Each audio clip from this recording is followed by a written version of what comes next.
allows that, it seems like it's a modest claim, but in fact, it's not because it has implications.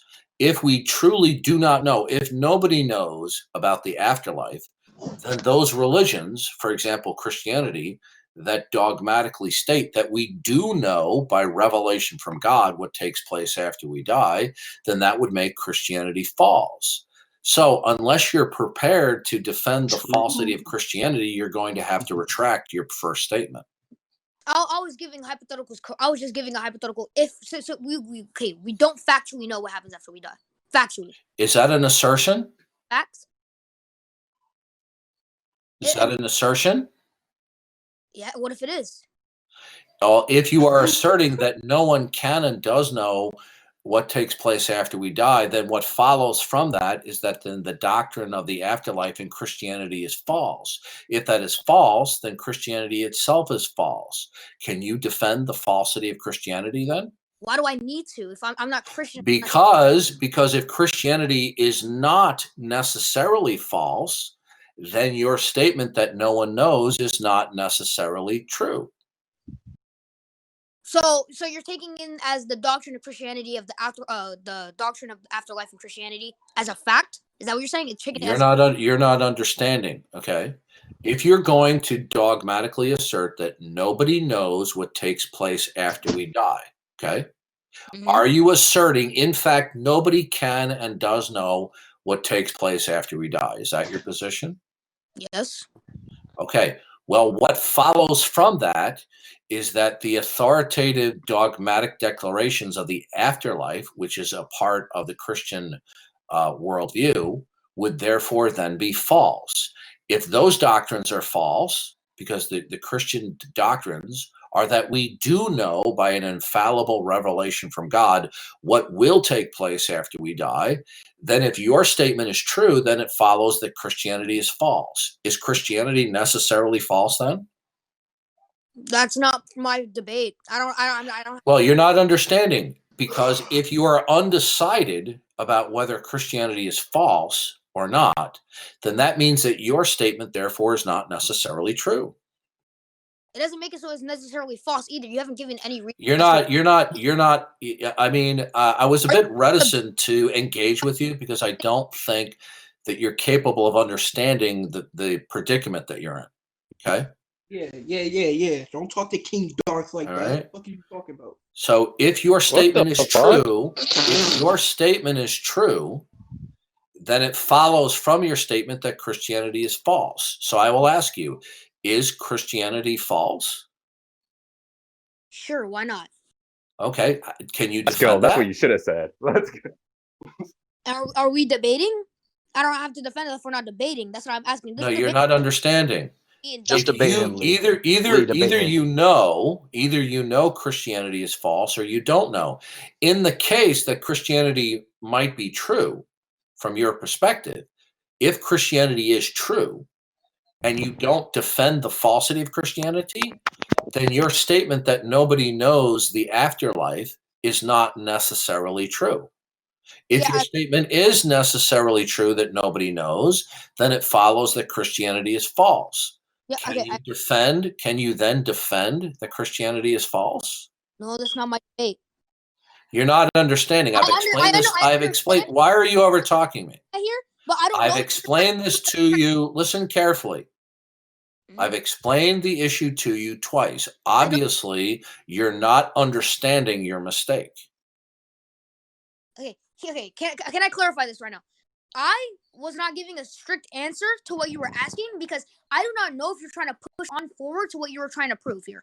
I don't know if you're trying to prove anything because right now you have the fact that you're trying to debate me. Yeah, you're not understanding the situation. It's because of your age.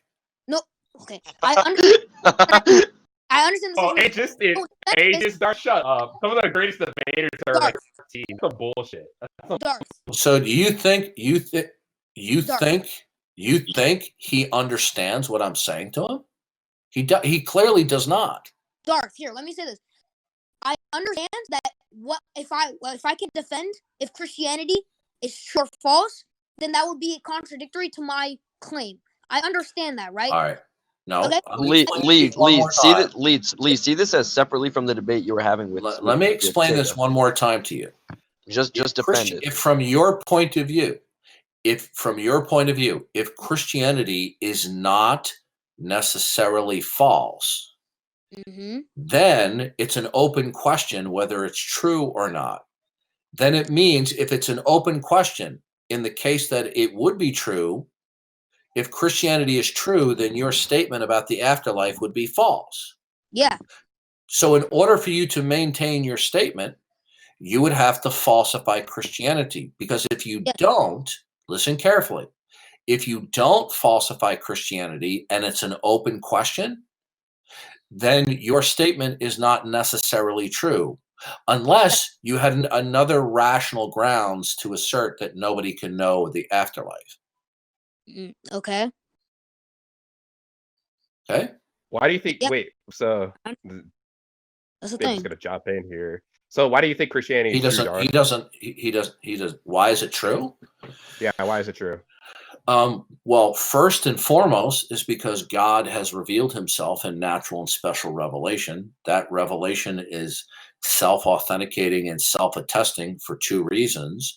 One, because of the source, because it comes from God. And number two, the internal content demonstrates itself. In other words, the Christian worldview is indispensable for there to even be the concept of truth. Deny the self-disclosure of the Christian God through natural and special revelation, and you won't even be able to defend the concept of truth or falsity, or for that matter, the concept of intelligibility. Okay? Christianity is true due to the impossibility of its denial. Wait. Why is it like necessarily? Yeah. Go ahead, Lee. Well, only one worldview can be the true worldview, and that worldview will have to have the sufficient property set or attributes to provide for human intelligibility. There are certain prerequisites that must be true in order for there to be human intelligibility. Those prerequisites consist of that there is an ultimate, absolute, self-contained creator God who possesses the attributes of omniscience, omnipotence, always truth revealing, and a salvific and providential plan for human creation, and an unfolding plan of salvation, which will be the environment by which we then could know that some things are true. Okay. Now, if that is denied, the only way to deny a worldview is to present a worldview that stands in contradiction to the Christian worldview. But no such, because I'll be done in 30 seconds, but no such worldview could be defended. All right. So you're saying My question is, right? in order to hold on. Higher claim to every claim of Christianity, there needs All to right, be another. Just give me 60 seconds. I have to grab something. I'll be right back.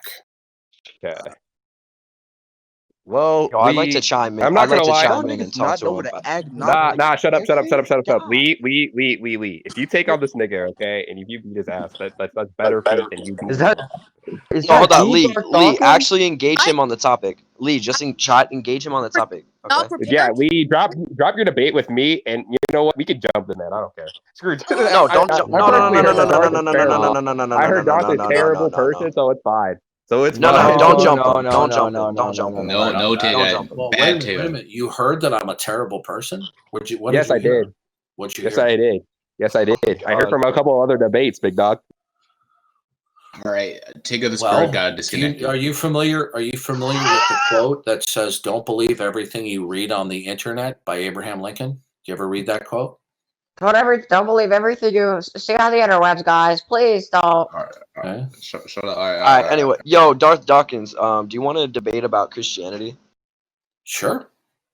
Okay. I just was. Yeah, but I don't think Lee or Tigger are gonna I don't know. Lee, I think, is just kind of confused on what the topic is, and I guess. Well, that's okay. I applaud his enthusiasm and his desire to debate, and that's a good thing. He just lacks a lot of age and experience. I just want to say one thing. I was debating Duncan before this, and when I came back from getting out of my car to debate Duncan, you popped in and we were just debating, and then you just came in and said some stuff about the concept of Christianity and it being false or true, right? But no, I pointed out that's incorrect. I would have pointed to out that you made, listen go back carefully, and forth with you. you made a universal declaration. Nobody knows what happens in the afterlife. That's a universal statement. Okay. Yeah, but the thing You cannot, listen carefully. You cannot defend that statement. Are you omniscient? no. Then how do you defend that nobody knows? You may believe that nobody knows, but if you're going to assert, in fact, that nobody knows what takes place after you die, you're going to have to defend. That's a universal or a global statement. Okay. Now, when one makes a global or universal statement, that is not a modest statement. That requires a significant philosophical or theological defense when you make global or universal statements. Yeah. So what you should say, what you should have done is make a more modest statement saying, I don't know what happens when we die. But when you said no one knows, that's a global statement, which is extremely difficult, if not impossible, for you to defend that. Let me say one thing, okay?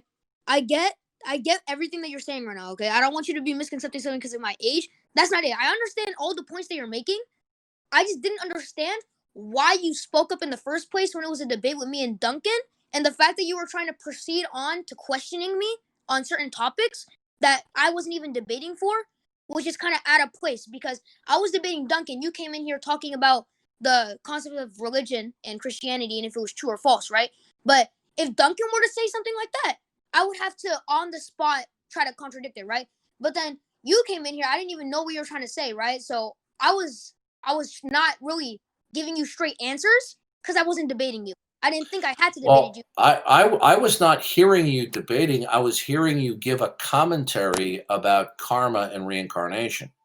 Yeah, but that was for the debate, though. So, is that a misunderstanding for your point or my point? Because the point is this: if you're going to say I believe something, okay, fine. You're entitled to believe whatever you want. But if you're going to make global or universal statements, you need to prepare. You need to defend that. And as you grow up and get older in life, you're going to realize with experience and age that you have to be more modest when you make universal or global statements unless you're prepared to defend them. I know, but it's still a debate, though, and it was between me and Duncan. I get the fact. I get the point that you're making. Well, do me a favor. Get a little wine with that cheese, okay? Say anything, okay? Or cheese with that wine, rather. I don't need to be prepared for everything, and I can make universal without being prepared for everything. I could be wrong. Okay. It's fucking debate. You realize? Let me ask you a question. Do you think that it's modest to make universal or global statements that you can't defend? Even if it wasn't modest, what does that prove? It's not like it's okay. Well, you shouldn't be making global statements that you're not prepared to support. Why? Is it morally or something? No, it just makes you look foolish. Okay. Do you think I care about if I'm foolish or not? The fact is that it was a debate, though, and I understand what you're saying. But if you're gonna say, do you even realize what you're saying? Do you have any idea of how fast you're talking? Slow down. I mean, do you get paid by the syllable? By the syllable? So you want me to say everything by the syllable, like how you're saying it, just because someone talks fast? Okay, we're done. If anyone else wants to talk with me, I'm okay. I wanted to talk to you. I'm in no way an atheist. I'm a Christian, but I wanted to see how would you address the problem of evil, right? If God is evil cannot exist unless God exists. Evil presupposes the existence of God. Now, we may not have all the answers as to why God allows the evil duration. Presuppose the existence of God. Hold on a second. What's that? How does evil presuppose the existence of God? Because evil is parasitic in nature. Okay, there has to be an ultimate objective standard of the good in order for there to be evil. Evil is a deviation of an ultimate obligatory objective standard. Okay, you could only have that if you have an ultimate eternal God. Without an ultimate eternal God, you cannot have any objective standards of the good. Okay? Wouldn't the existence of evil debunk the idea of an omnibenevolent God? No, that's very easy to defeat. How? Okay. When the God of the Bible, who is characterized as being maximally benevolent, okay, that God created Adam and Eve. When Adam and Eve disobeyed God and ate from the tree of the garden of the tree of the knowledge of good and evil, was that was that an act of evil? No, it was like more like a curiosity. Okay, you don't understand. Yeah, you're not familiar with the Bible. That is evil. Okay, the Bible defines evil as a deviation from the character. Who has an open mic? Okay. Yeah. The Bible communicates that evil is a deviation of the character and purposes of God. So when Adam and Eve, can we mute this? That sound? Zareth, big dog, like chill. Sheriff, shut the fuck up. Yeah, you don't have a biblical concept of evil. Evil in the Bible, when you study biblical theology, is a deviation from the eternal character and purposes of God. Okay. So we have a maximally benevolent God, and we have Adam and Eve in the garden disobeying God, okay, which is an instantiation of evil. So how would Adam and Eve eating of the fruit, disobeying God, how would that be contradictory to God being maximally benevolent? See, you're confusing death and suffering as evil. Those are what we might call natural evils, not moral evils, okay? What do you mean by natural evils? Well, people think of suffering and death. They think of that as evil. Okay, the Bible doesn't refer to them. Like if I make someone suffer. Okay. Well, that would be different. That would be different. Okay, the very experience of pain itself is not evil, but if you inflict pain without, let's say, sanction from God, right? If it was not justified, then it would constitute evil because it's inconsistent with God's character and purposes. The presence of pain is not in and of itself evil. Okay, so I'm going to ask you a question. Do you know what happens to people who lose the sensation of pain? Do you know what that's called? Yeah. It's leprosy.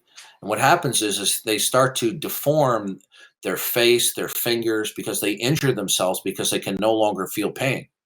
The ability to feel pain is a warning signal to stop in the body.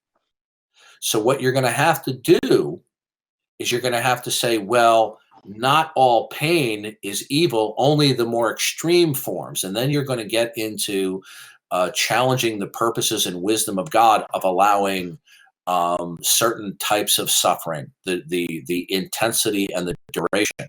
But you couldn't say pain in and of itself. So, for example, if Adam was walking along and he stepped on a rock and it was somewhat sharp, and he started to feel a little pain, that's a warning signal. Stop putting pressure on it, right? So when people get cancer, isn't that evil? Why doesn't God just prevent that?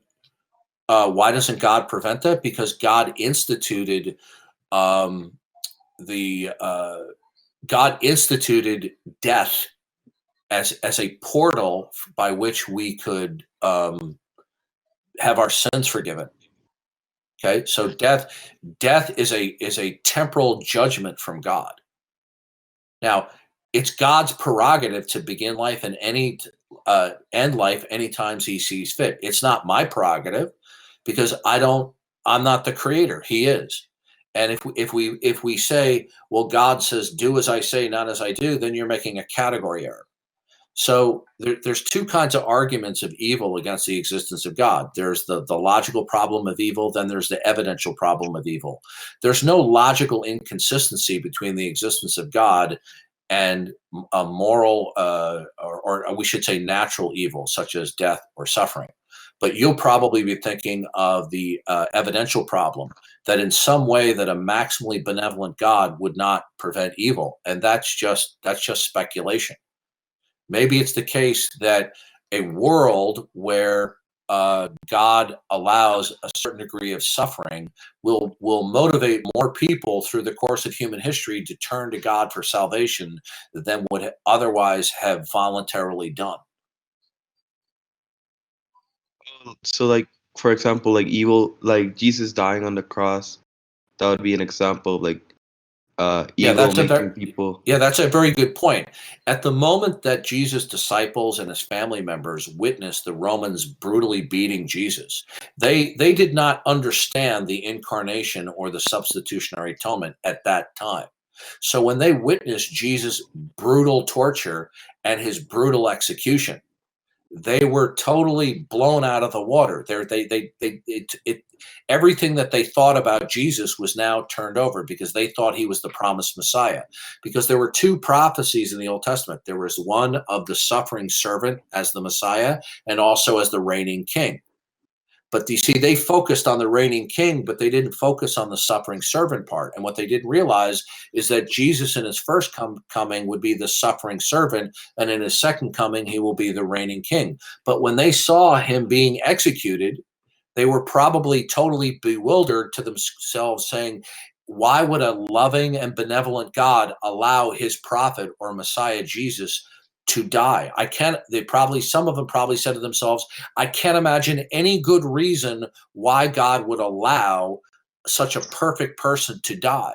But somebody who would have reasoned that way would have been foolish, wouldn't they? And so when we question the wisdom and the purposes of God from our limited childish perspective as to that, well, a benevolent God wouldn't allow death and suffering, we're not in a position to make that evaluation. And if we think we are, then we're essentially proclaiming ourselves to be God. Thank you for answering my questions. I think Dio wants to debate you. Okay. Okay, yeah, what's up, Darth Dawkins? I wanted to debate you on God's existence. Okay. Are you an atheist? I am. I'm an agnostic atheist, so I basically just pull that whole burden of proof thing. I just don't think there's really any evidence to show that God or like a Christian God exists. Okay. Well, let's make it clear on definitions, okay? Theism is the position that God is, all right? That's a universal, right? If in theism, God is the eternal first principle. He's the creator. He then institutes creation, and consequently, all things that begin to exist derive and depend upon God. So God is a type of a universal. All right. Now, when you choose to lack belief in that, okay, because you're following in the mold of contemporary atheists rather than atheists a generation ago, you're not asserting explicitly that God doesn't exist. You're just simply saying that atheism is an autobiographical statement by which you're unconvinced. Unfortunately, you don't have that luxury because it's a category error. Okay, you can be unconvinced about gold on Mars. You can be unconvinced about Bigfoot or the Loch Ness Monster. But when it comes to the category that God is in, where God is the ultimate first principle of all things that begin. So if you say, I am unconvinced that it is the case that this first principle is, namely God, and that he's the creator, then whatever else you assert, okay, it will simply exist without ultimate explanation. Yeah, but my whole thing is you would have to prove that God is. May I finish? Okay, when you say I have to prove it, that statement presupposes the falsity of God. Are you aware of that? Yeah, but you're also presupposing the existence of God, are you not? That's correct. So I'm glad we're on the same page that neither one of us are neutral, right? Mm-hmm.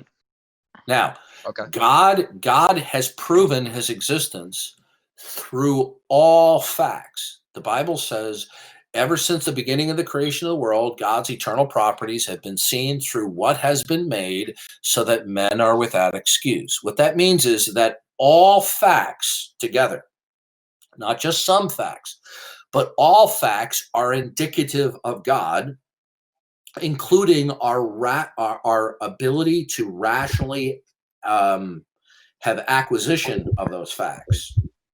Because if that is not accepted, then when you don't have a creator, then you cannot have facts. There cannot be facts that does not presuppose that there is a creator in order to create a world, to have it operate in a certain way so that there can be intelligible facts. So what I have just presented to you, God's natural and special revelation, including the Bible, the incarnation of Jesus Christ, you have been presented with the absolute objective proof of the truth of God and Christianity. Now, you may choose to say, no, you didn't prove it, all right?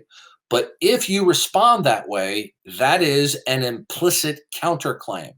It is not, you cannot maintain a position of neutrality because of the category that God is in. You can do that for gold on Mars. You can take a neutral position. But the moment you do not accept the proofs that are given, if you just simply say, I don't accept that is proof, pregnant within that statement is an implicit counterclaim that all the facts that you are acquainted with do not necessitate referencing the necessity of God. There's only two positions that we can take on facts, okay? Either we will conclude that all facts collectively necessitate referencing the necessity of God, or if we do not hold to that view, we will conclude that all facts do not necessitate the necessity of God. Now, I have offered you the proofs of Christianity. Okay. Do you accept them? Nope. Okay, so the reason I actually disagree. Okay, hold on. Wait. Do you have more to say, or do you want to? Hold on. Okay. So you said you don't accept the proofs. Now, nope. The moment you say I do not accept the proofs, I understand. You don't have to keep going. I don't accept the proofs. We can continue with the debate. Good. Yes, it's a counter, and I want to counter. I will shut up momentarily. Please don't overtalk me. I'll be done momentarily. Please shut up. Okay. No, I'm not going to shut up. I said I will be quiet momentarily. So you are now making an implicit counterclaim, and you have to defend that. Yep. I understand how a debate works, and yeah, I obviously am countering your point, so obviously I am countering that. Pretty self-explanatory. But yeah, so basically, my whole point is that you have to prove that God is the first principle. You said that this is because necessarily God is all being, and because the Bible says so, but also you're also presupposing that the Bible is proof of God's existence. Basically what you're saying is that logic can't exist without God when it's actually the other way around. So yeah. I obviously either you dismissed what I said or you didn't understand what I said. The moment you tell me you do not accept the proofs that are given, that is a counterclaim. Okay. Now it's a counterclaim, and I counter that by saying that you're basically saying God is universal and logic can't exist without God, when in reality it's the other way around. Listen to me carefully. Okay. Now, can you refute the point? Okay, I'm responding to you, but you're not understanding a mistake that you've made. You're not responding to what I said. Okay, I am responding, and you're being obnoxious. Okay? I'm not being obnoxious. Just please respond. Listen, I'm an experienced debater. I'm probably old enough to be your grandfather, and I'm fully aware of people. I'm about to take you off your meds, Grandpa. I'm about to take you off your meds, Grandpa. Clearly, you have Alzheimer's. Listen, I'm accustomed to people acting like horses' asses on Discord. So your behavior is nothing new. Okay. Now, the point is simply this: there's only two positions. There's God and not God. Both of those positions are universals. Are you aware of that? Yep. Okay. Now, you have rejected the proofs for the universal that is God. So you haven't given proofs. You are, would you please not overtalk me? Go ahead. Now, once you reject the universal declaration of God as I have given it to you, okay, you're not in a position of neutrality. You are making, no matter how you express it, you could express it in a variety of ways. I'm making a negative claim that God doesn't exist. Would you not overtalk me, please? Sorry, I'm just trying to like add on to what you're saying. No, you're just being rude. If you call adding on to your point rude, I guess. Would you stop overtalking me until I get done? Okay, you can go. Now,